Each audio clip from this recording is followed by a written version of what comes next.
All right, good evening and welcome to Breaking Fry Bread. Ty, what's going on, brother? Not much, man. I'm excited to be here and in the studio. It's my first time in a podcast studio. That's right, we're just kicking it off. Yeah, Is it everything you expected it was going to be? it's a lot smaller than you think. On camera, it looks a lot bigger, but Right? but yeah, it's awesome. It's the lights, the cameras. It is the lights. I hope the lights are helping enhance my features. That's awesome, Hope they're man. not So, working against me.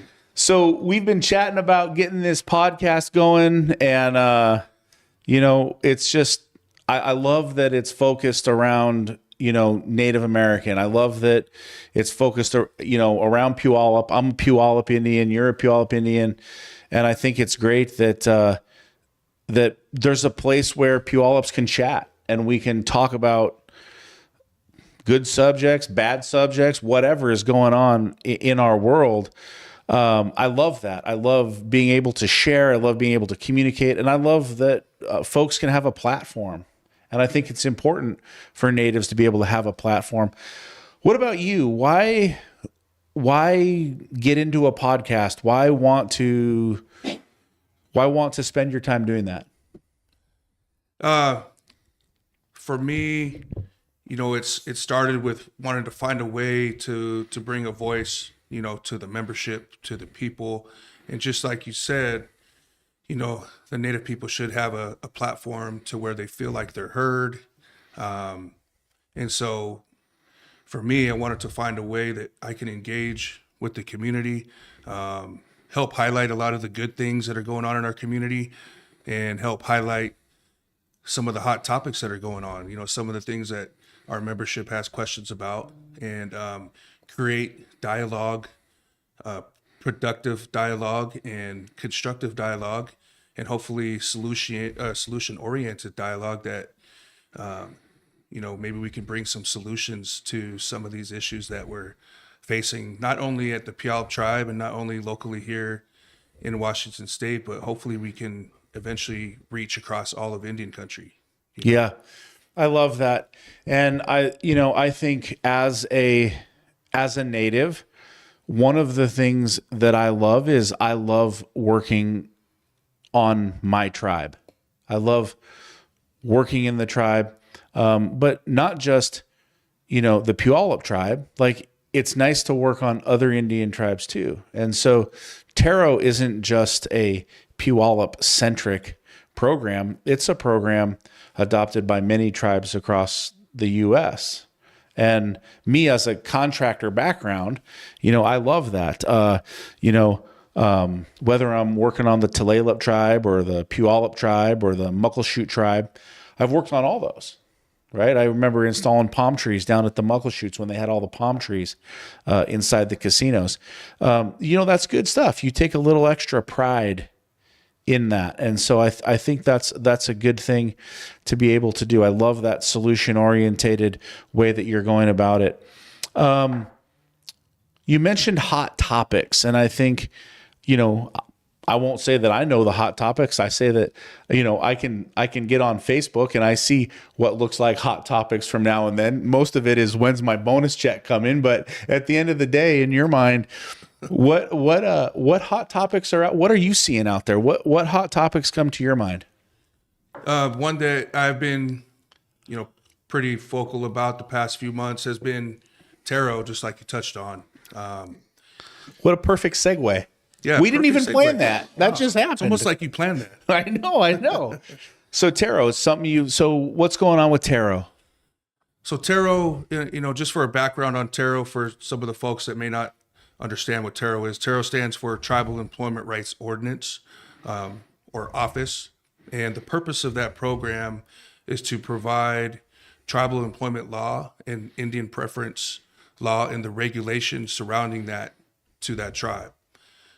It's a law that every tribe has the power to deploy, right? Not every tribe does, and all tribes do it differently. Here at home in the Puyallup Tribe, we enforce that mostly through our construction projects on or near the reservation. So that's tribally funded projects, that's freeway projects that run through our reservation, or that's city projects, any project that touches tribal jurisdiction. Our Taro department and our Taro office, our tribe, we have Indian preference in hiring and contracting on those projects. And so, You know what? I love that. I'll tell you that it must have been maybe 18 years ago. I don't know, 15 years ago, something like that. I was, just trying to learn about, as a native, and at the time, just having a small landscaping business and just trying to get customers and trying to make an income and trying to learn about entrepreneurship. I want to say I reached out to the tribe and I was like, well, how can the tribe help me get business? How can that happen? And they said, well, you can put an ad in the newspaper. And I put an ad in the newspaper. I can't remember what it cost. I don't think it did anything for me, but that's okay. And then somebody said, oh man, you should get hooked up with Taro. And so I, came into the 3009 Portland Avenue or whatever. I think that's where it was. And, went back to some little cubicle and they had me fill out some paperwork and I got my Taro certificate and I got it. And I was so proud of that. And I was like, man, this is awesome. I'm a Puyallup Indian and I'm Taro approved, and I'd put it on my estimate proposals, Taro approved. I, to this day, didn't know the way that you described it. I had never heard of that. But in my mind, it was like, okay, cool. Now the tribe that I'm a part of is going to give me business. Like, I'm going to get business out of this. And this is going to help me grow my business. And I'm going to be able to provide a service to the tribe that I love. Like, so not only was it like exciting to get business, or the idea that I would get business, but it was also like, you know what? If we do work on the Puyallup tribe, I want to take more pride in it. I want to give, if I'm planting flowers, I want to put the best flowers in. If I'm bringing in shrubs, I want to put the best shrubs in, more so than I would for another client, because like, that's my people. Right. And this is home. This is home. Want to make home look good. Right. And I felt very passionate about that. And we did a cool little job for the cemetery, and that was a lot of fun. It didn't go a lot past that. And I've always wondered all these years, like, okay, how do I get more work out of the tribe? How do I become a contractor that the tribe utilizes? How do I get those advantages? How do I get deployed to do that work? And so I guess if that's a hot topic, do other folks feel the way that I had at the time, or does it? Do some people get a lot of work out? What's your experience? Why is it a hot topic? A lot of people have shared your experience, right? And the responsibility on the contractor side, for like our Indian-owned contractors, the responsibility to get them opportunities falls within the Taro department. Okay, and when the bidding process starts, we are supposed to identify our contractors that are in that specific scope, and we are supposed to announce that to them. We want to make sure they're getting bidding opportunities, and they have extra points that they get for being tribally owned. And let's say it's a big scope of work like the casino. Sure. It's the electrical portion of that job cannot be handled by a small business. Right. So it'd be the Taro department's job to work with the electrical contractor to, okay, what portion of this project and what scope of this electrical project can this contractor handle? And let's give them an opportunity, right? And that opportunity allows you to grow. You learn, you're on a big project, you have this scope of work, and now you can take that knowledge and that experience, and you can maybe be eligible for a bigger scope of work on the next project.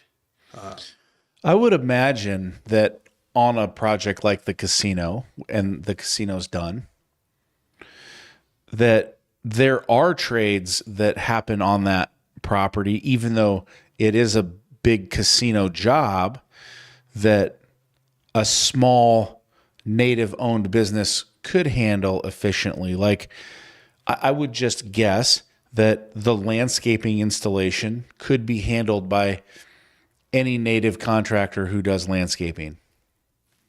What, bark, Absolutely. plant, soil, some irrigation? I'm guessing that the concrete work,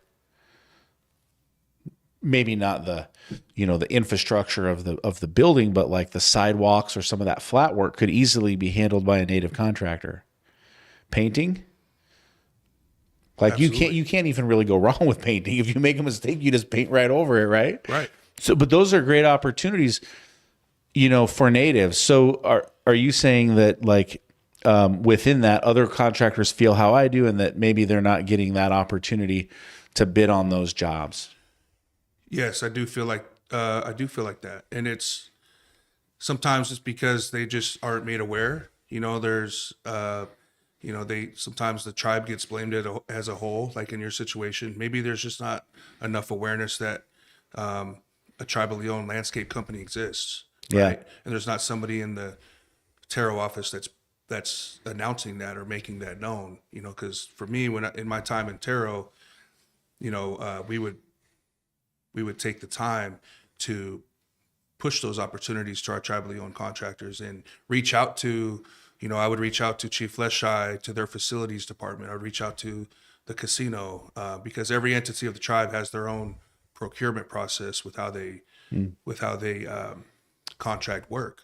But I would just make it known, hey, we do have an electrical contractor, we do have a painting contractor, we do have a landscaping contractor. Yeah. So a lot of that responsibility falls onto the Taro department, and it's like it's their obligation to bring awareness to our Indian-owned contractors.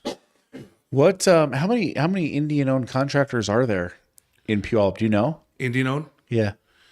I don't have a number. I know that we do have a fairly big list. We do have 100. I would say 75. 75. So there's 75 native contractors out there today looking for work, trying to make their life better, their community better, like by Indian, right? So, okay, so there's 75 guys out there, and at the end of the day, Taro's a hot topic. What can a tribal member do who has a business to make themselves more visible to these different procurement departments? Is there a tip, or like if I had the landscaping company and maybe I wasn't getting the work, and maybe that's my own fault because I'm not, I'm not pushing myself. I'm not making the phone calls. I'm not sending the emails. I'm not pounding the pavement. What do you think's a tip that a contractor could utilize to get more Taro opportunities? What I would always tell clients, whether they are tradespeople or contractors, I would say persistence is key, right? Making it known that you are, the first step is to get Taro certified. And then if you want to take it upon yourself, you can reach out to each separate entity like the school, and you can visit and say, hey, I am an Indian-owned contractor. I'm Taro certified. Mm-hmm. I see that you have a non-native landscaping contractor out here. Yep. Mowing the school grounds. I would like to get him out of here. yeah, for lack of a better way to say it, but say, hey, I want to at least provide a bid. I want to try to be competitive. Yeah, give me a shot. Yeah, because in my mind, and this is because my whole career, my whole life has been spent at home, is I believe our tribal dollars, our resources, we should be pumping back into our people. Absolutely. And they should be getting those opportunities. I think this is critical. Yeah. Like, let's help. Let's, a rising tide raises all ships, right? So, like, absolutely, I love that. And so, if you're listening to this today, and you are a native contractor, listen, be persistent, pound the pavement, follow, Ty's advice. Go get Taro certified if you're not already. Make that happen, and then go visit each one of the different entities, share with them who you are, what your capabilities are, and grow your business. I think that as a tribal entrepreneur, like, get as much business as you possibly can. And if you're not being heard there, if you feel like you're not getting opportunities, stay persistent, right? Go to the next step. Talk to your terror department. Say, hey, I'm not getting an opportunity. Talk to your council members. They have an open door policy, and they are solution oriented as well. But if they don't know about a problem, they can't fix it. So I think just that open communication of letting your council members know or your leaders know, like, hey, I'm out here. I exist. I'm looking for Right. Let me get some work. Yeah, I'm looking for some work. Because the council members are busy and the leaders are busy Sure. day to day. And we always say, if we don't know about a problem, we can't fix it. So a lot of times people feel overlooked, whether it's a contractor or an employee or a client. And the simple fact is sometimes it does happen, but not on purpose. And so you identify that and you try to correct it and make it right, point them back in the right direction, I love that. Those are great tips. I think that's a great way to go and to get that work and to be heard and to really share that. What else? What other hot topics are going on right now in the tribe? And that was just one aspect of tarot, and I think that I haven't been highlighting on that enough. The contractor side of things, because what's very visible is the employment side of tarot. And I brought attention to our new administration building that's right there off the freeway where our old location or old Emerald Queen is. I brought attention to that project because there was zero tribal presence there. I think we had a total of 3 natives on that project on a crew of probably at least 100 people. And so, being my passion being there, I'm a blue collar person myself. I spent 7 years in the trenches in that side of the field. Yeah. And I've spent 7 years on this side of tarot. I know the empowerment that tarot provides and the importance of giving our people these opportunities to not just earn a livable wage to provide for their family, but the empowerment that gives them when they build a structure that's on their own reservation. So they can visit that every day and say, yeah, I helped build that. That's pretty cool. And so it was sad when I saw that not happening at the administration building. So I felt that it needed to be talked about. Brought to light.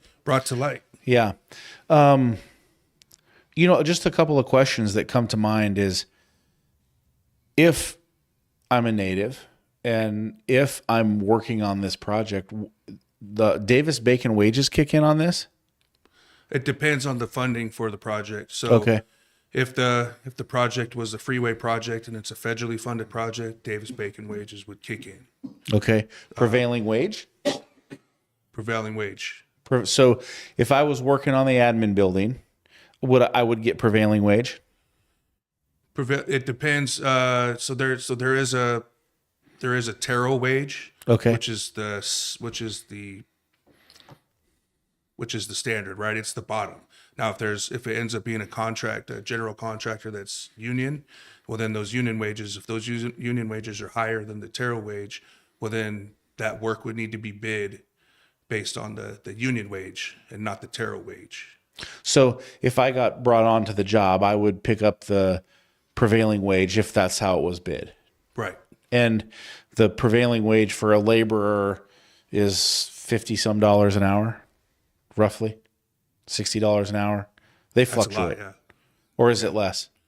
Well, it's been a while since I thought last time I saw it was like 36 to 40. Oh, 36 to 40. That was 5 years okay. ago. So yeah. I don't know. I'm just, yeah. But you're close. Okay. So that's interesting. So how in the tribe today, do you know what our unemployment rate is?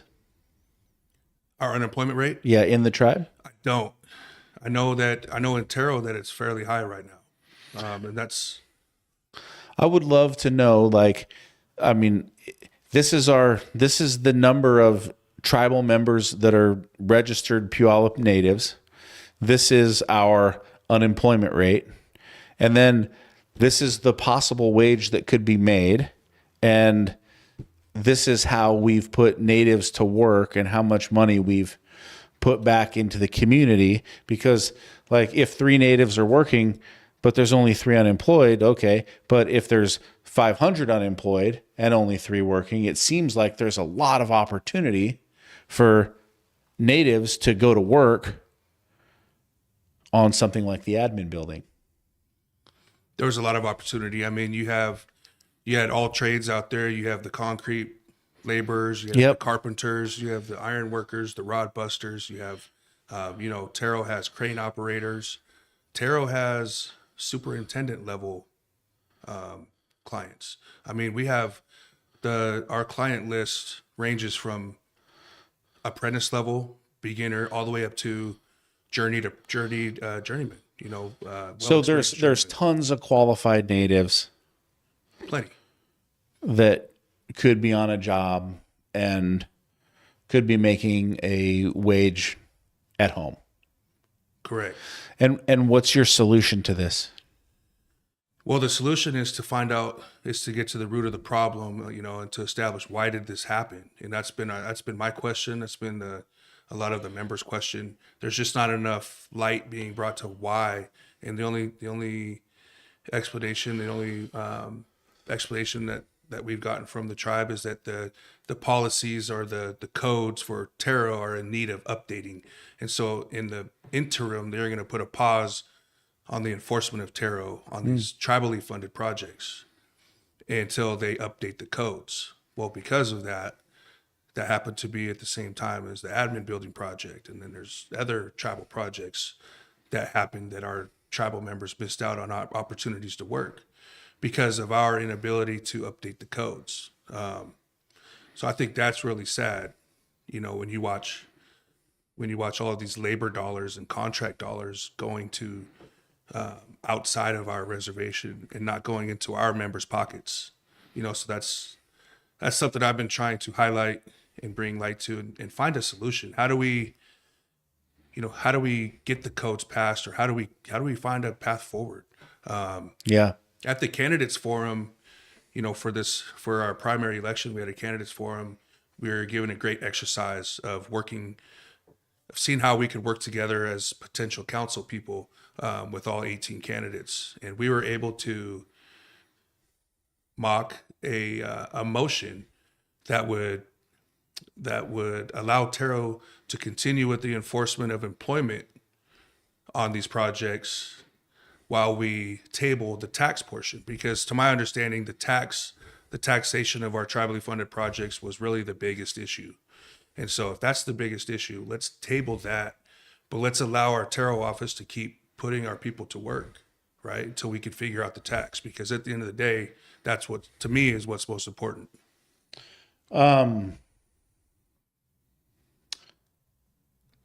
That's good information. So just so that anybody might understand, if I was a client, then that means that I'm a person who's on the Taro list that has some kind of qualification that can go to work, correct? Correct. Okay. Now, in the tribe, how many people rely on Taro for their day-to-day wages? Like, just as an example, I would say, oh man, I work for Taro and I'm excited about all the jobs that come up and I want to be, involved with them. And so instead of going and getting a job at, Pete's Landscaping or Bob's Drywall or Mark's Electrical, I just want to focus on getting work through Taro. Is there a populace of natives that just focus on living their life through the income that they make through Taro? Yes. Is it as big as like fishing or fireworks or any of those items? Yes. There are different groups, right? There are the Taro clients that are qualified and they only want to work on tribal projects. It's because they're also fishermen. They're also crab fishermen. They're also divers, right? And so, those are seasonal. Those are seasonal things, but there are traditional practices that Taro enforces, and they enforce that with the contractors that our Taro clients are allowed to partake in these traditional ways, even if they're employed on a tribal project. Sure. So they can take time off to go dive when it's time to dive. Right. And there's got to be good communication behind that. You can't just say that, hey, I'm going diving today. See you later. Midnight the night before. Hey, I'm not going to make it in.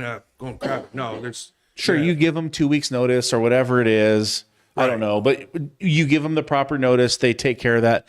So the way that I might make my income is I might make my income from fishing, diving, fireworks, and then outside of that, the rest of my income could potentially come from being a client of Taro. And from that, I would be placed on jobs like the admin building or whatever else they're developing on that.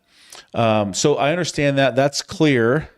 It sounds like a really good path for natives to be able to make money, to support their family, to have a good living, outside of also the, whatever they've got on smoke shops or, different things there.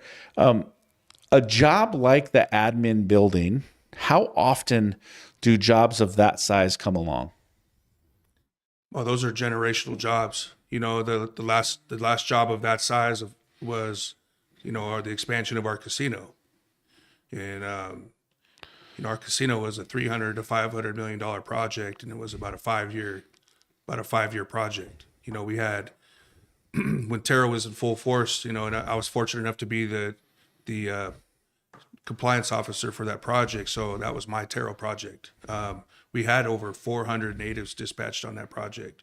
Wow. And at one time we had of that 400, 60% of them were Puyallup or tribal member spouse. And we lumped those into one, right? And then and so we're really big on that. And so the participation there was a picture that I posted for context of a picture I took in 2018. Okay. Right, with the completion of the casino project, with all the natives on the project. Okay. And I compared it, so there was over 100 of us standing there. Oh, and cool. I compared it to the admin team, construction team. They had taken their own picture. No natives in 2023 in that picture. I think there might have been 2 natives in that picture. And then in 2018, all natives. So it's like look where we've come to, just in 5 years.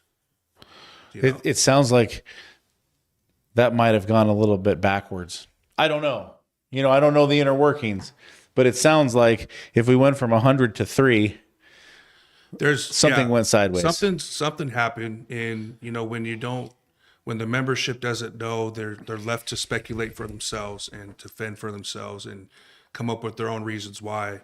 And so if you don't bring light to a situation, it's just going to continue the way it is. So by bringing light to it, you're giving the Taro clients that are looking for work a voice, right? And the courage to stand up and say, I do want to work. I am here. We do want to work. And it's unfortunate, and I don't think it's intentional, but I think that I'm hoping that enough attention was brought to it to where we can find a path forward and get Taro up and running again. I do want to say the tribe made a recent announcement. They dispatched a economic overview for the next year, and they do have a tribal construction company in that announcement. So that's exciting. That's awesome. That is exciting. I know it's been in the talks for some years, and the fact that they're announcing it now is good. I'd like to hope that, because we brought attention to the issue, that maybe it sped things up a little bit. But I'm curious to see, and I'm excited to see how they implement that, and how they get Taro involved, right? Because there's a lot of training opportunities, and I think that it's a good thing because it's going to put those contracting dollars back into the tribe.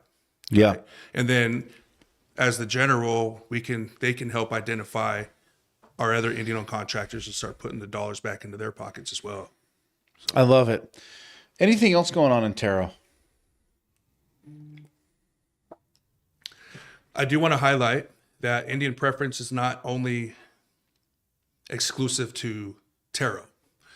Indian preference is practiced. Indian preference is federal law, so it's practiced not only in Taro but it's also applied to every entity of the tribe and the government building. So we have at our casino, there's an Indian preference component. At the cannabis entity of the tribe, there's a tribal preference component to MVV and to the tribal government itself.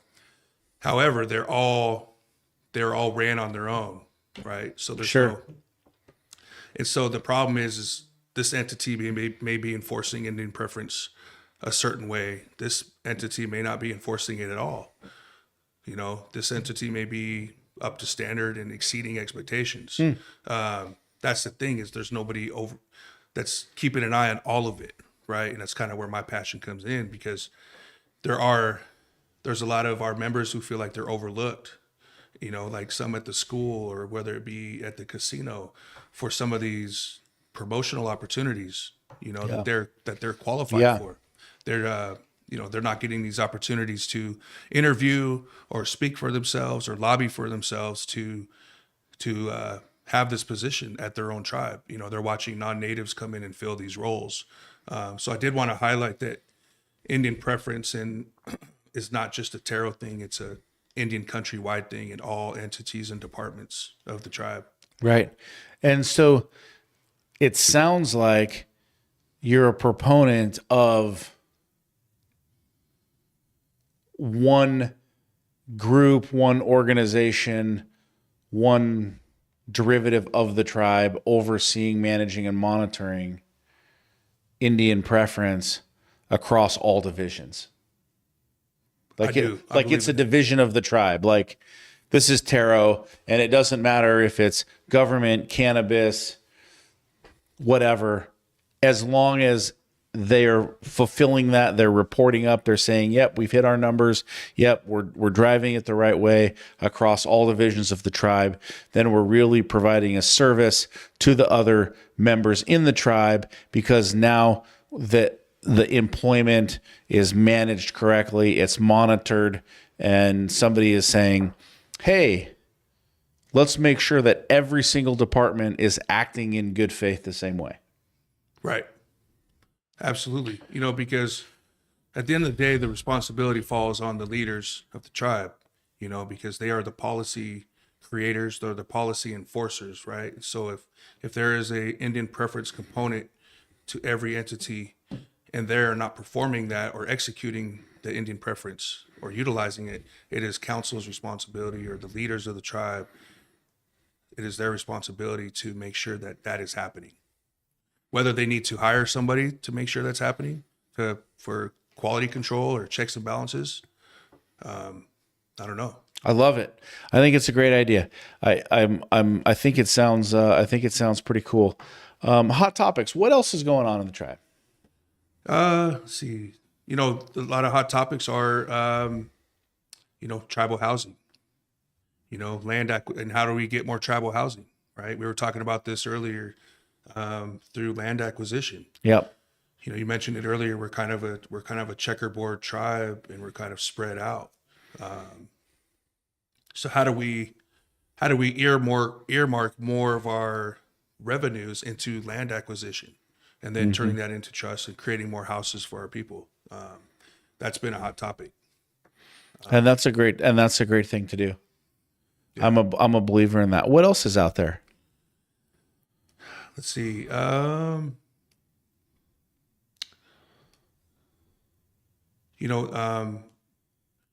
always try to focus on, our youth,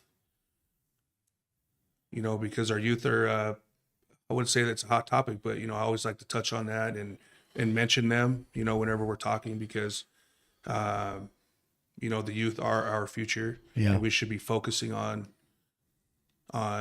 cultivating them and helping create more leaders for our future. And that's, and it always brings me back to our tribal school. So that's some of the hot topics is, I've heard some complaints about USDA being in the schools, the type of food that they're subject to, maybe some of the curriculums. And that's not only like native wide. I think that's statewide, nationwide. We've all had like, the nasty lunch. Yeah, right? like, it doesn't matter if you're on the Puyallup Indian Tribe or if you're in the Tacoma School District or the Lakewood School District. Like, at the end of the day, food is an issue and curriculum is an issue, right? There is Nationwide. nationwide, right? Like, it doesn't matter if it's Indian country or not. Like, I think those are hot topics. I think those are great things to look at. I also think that as a native organization, maybe there's more controls that can be put over those things to provide a better solution to the youth. Yeah, and I think some of the thoughts from our members are, why do we have to operate like the rest of the nation? Why can't we feed our students our indigenous foods or the foods that we want our children to eat? Or why can't we include a lot more culture into our curriculums? Yeah. I know there's a strong cultural presence in our curriculum currently, but can it be better? Can we increase it? Hunting, some of our traditional practices. How do we have a crabbing class? Do we have an introductory to diving or an introductory to fishing? Yeah. I guess there's, we don't have to operate like the rest of the world. We have the freedom to operate our own way. And I guess that's some of the thoughts from our members is, why aren't we making an effort to do that?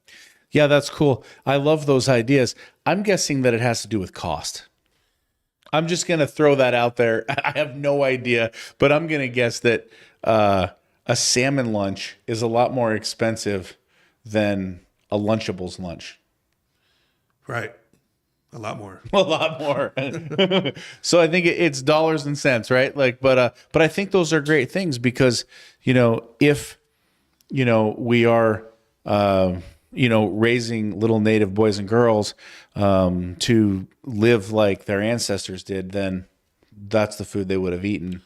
And yeah, I mean, and if you look at it like this, where can we get the salmon? Well, we can buy it from our tribal fishermen, right? right, totally.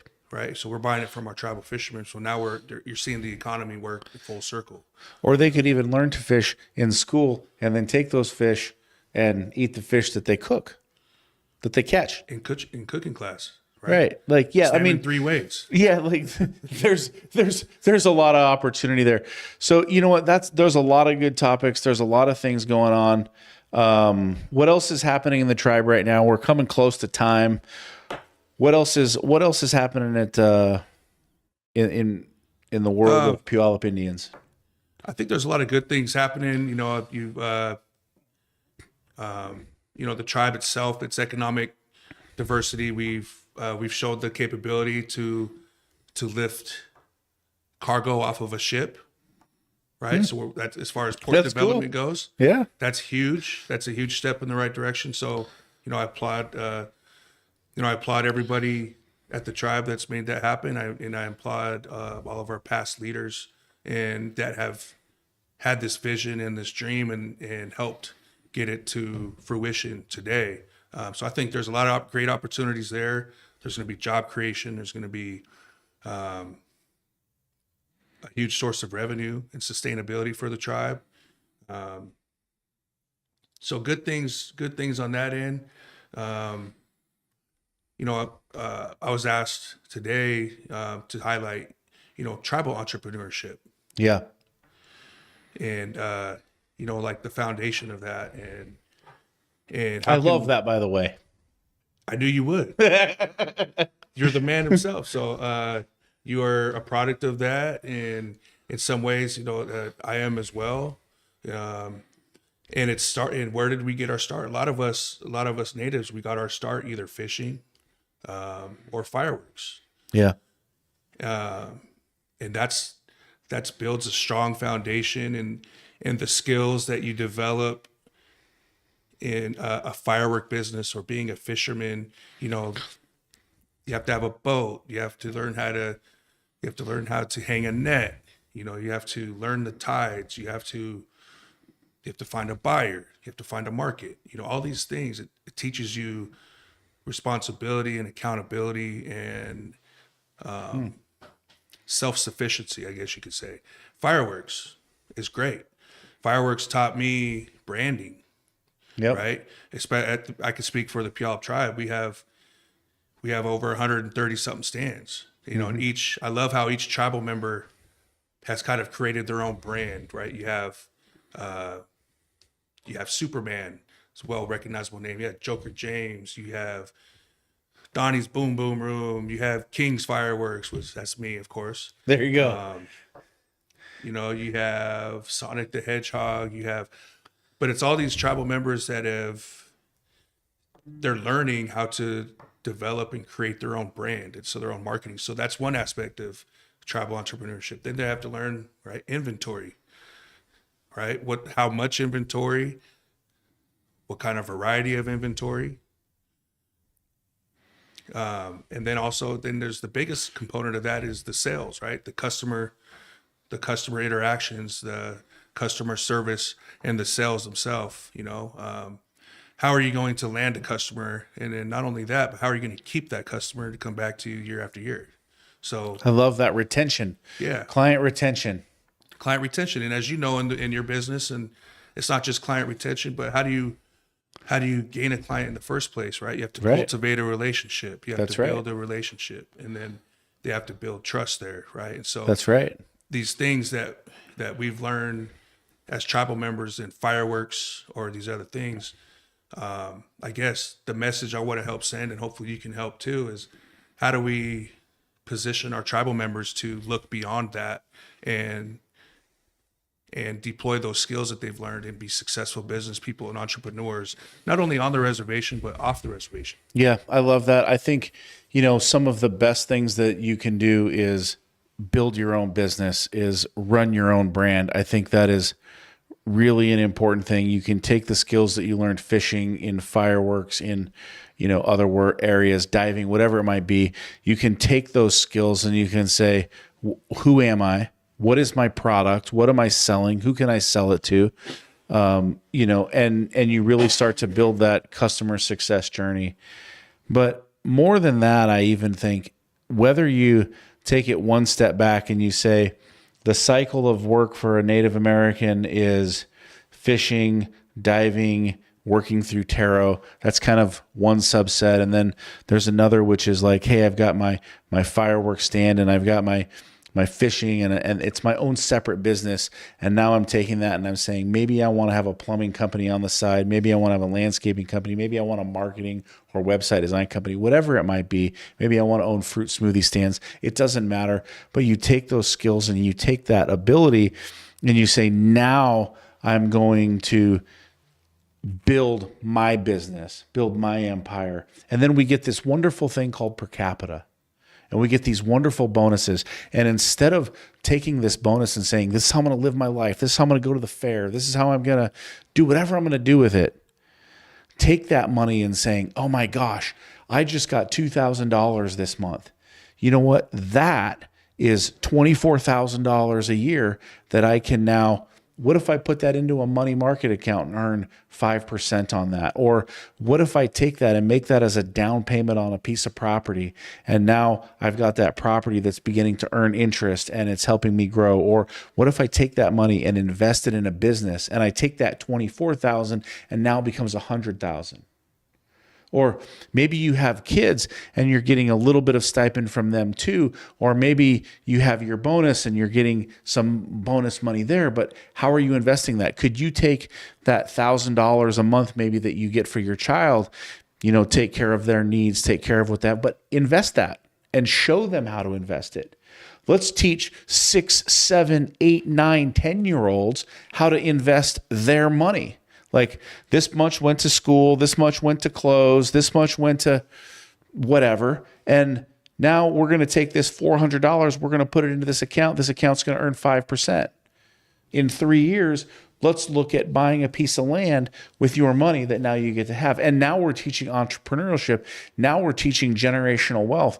Now we're taking what we've been given and we're saying, let's expand on that and let's make the wealthiest group of people in the Pacific Northwest. And we have that at our fingertips. That's what excites me. That's what generates me, is like, I'd love to see every one of our tribal members making $1 million a year. I would love to see that too. I'd love to see every tribal member with the title to their house in their hand. I would love Deed to that their too. house in their hand. But you know, that's possible. That is. A changed life changes a life. One story at a time brings us home. That's absolutely fabulous. And as we continue this show and as we continue to build, we'll continue to talk on those things. Any final thoughts as we bring this thing in for a landing? No, I know I mentioned we might introduce, because I don't know if you remember, we put the naming of the show out to the audience. Yeah, I do remember. To the membership. Yep. And that's how we got the name. Yeah, it was a close race between Breaking Fry Bread and Smudge Don't Judge. Yep. And so a lot of people had some great ideas. Well, you can name it one thing, but you can have segments for Smudge Don't Judge, or you can have somebody had Snag and Brag on there. That's we're gonna have a lot of upset aunties and uncles if we do that segment. But yeah, I think that maybe if we can find a way to start engaging with the audience, maybe a segment where we can answer some questions from the audience. I don't know if we've had. Oh, Ralph. Yeah, Ty and Dave, I got a couple. Ralph, do we have time? Bring the questions, Ralph. What do we got, brother? Here we go. First off, Frank chimed in. It's 90% unemployment rate. 90% unemployment rate. Yeah. Is that in Terra or on the tribe? Did he specify?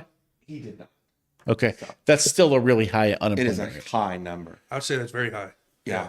Daryl Barnes. That's shockingly high. Yeah, Daryl Barnes asked, how about the lawsuit the tribe won regarding the dam on our river? Is the dam coming down? That's a great question. Do you know the answer to that? I don't. I don't know the answer to that. I definitely don't know the answer to that. I mean, I think it's in litigation, right? So I think the tribe's limit, or the council is limited on what they can let us know right now. That's my only assumption. But yeah, I mean, that's a great question, Daryl. But that's something that we'd want to know about. Yeah, because I mean, obviously that is something that has affected our natural resource, right? And it's our salmon, you know, right? It's a depleting resource along with our gooey duck, along with our crab. So all those efforts that we can do to protect that, you know, is great. What about killing these sea lions? That just got passed. You know? I saw that. Yeah, that's a good thing. So I'm hoping that we can get our tag soon. There you go. You'll go out there and get a sea lion, sea lion bigger than you. I don't know if I can eat a sea lion, but I'm about to find out. I have seen a sea lion. I've encountered sea lions down diving. It's intimidating. They're big. You know how you eat an elephant? No, one bite at a time. One bite at a time. All right, what else we got in there, brother? Final one is Frank made a great point. Cost is low when we buy our own fish. Cost is low when we buy our own fish. I would agree with that. Yeah, I would agree with that. Yeah, that goes with the whole, like, let's buy the salmon from our fishermen, right? Let's put the money back into our fishermen's pockets, and that's contributing to our economy. And then we could take that fish and feed our children, or use it at the restaurants, at the casinos, or wherever. Yeah, I like that. I do think with anytime we're selling our product, even if we're selling it to friends and family, like, there's a respect there. Like, hey, you're in business. I want to pay you full price. If you were selling salmon, I really wouldn't want a discount. Right. I wouldn't. I would want to pay you full price because, one, I believe that shows respect. That shows respect for the time that you took. It shows respect for your craft. It shows respect for you as a man. It shows respect for you for what you did. And I don't love haggling amongst relatives, friends, so on and so forth. Now, if I so choose to say, if I provide a service to an in-law, I don't like to charge my in-laws because I don't want to deal with the drama. Right. I'd rather just help move on and say, see you later. Yeah, and that's at your discretion. That's right. But you have that. You know, when it comes to like concession stand, my wife runs a concession stand. She's got it's called Journey's Pizza and Ice Cream. She's got huckleberry ice cream and she's got delicious pizza. She's at the Journeys and she's at all the tribal events. I have a good practice of I get in line and I pay for my food and I pay for my ice cream. You know, I love that. That's a good way to do it. yeah, I think it's just accountability, and it's a good way to, it's good practice. It is a good practice. Way to lead by example. I think Yeah. that's a great way to do it. Any more other questions, Ralph, or is that it? Frank did say that the unemployment rate is 90% around the tribe, and that Frank's also waiting for tags to go get some sea lions. All right. Well, there you go. You heard it here. We're waiting for tags to go see sea lions. This is a fabulous show. I'm Dave Wescott. Follow me on LinkedIn, Facebook, Instagram, anywhere where it's social, I'm hanging out. We'll be back next week, 5 o'clock. Any final words? Yeah, this has been great, man. I think this has potential to be great. I look forward to next week. And in our language, Quatzis Lapsabut, Dulap Dubitsi Chud, and Hoyov Chud. So I'm finished. All right. There you go. We'll see you next week. Oi.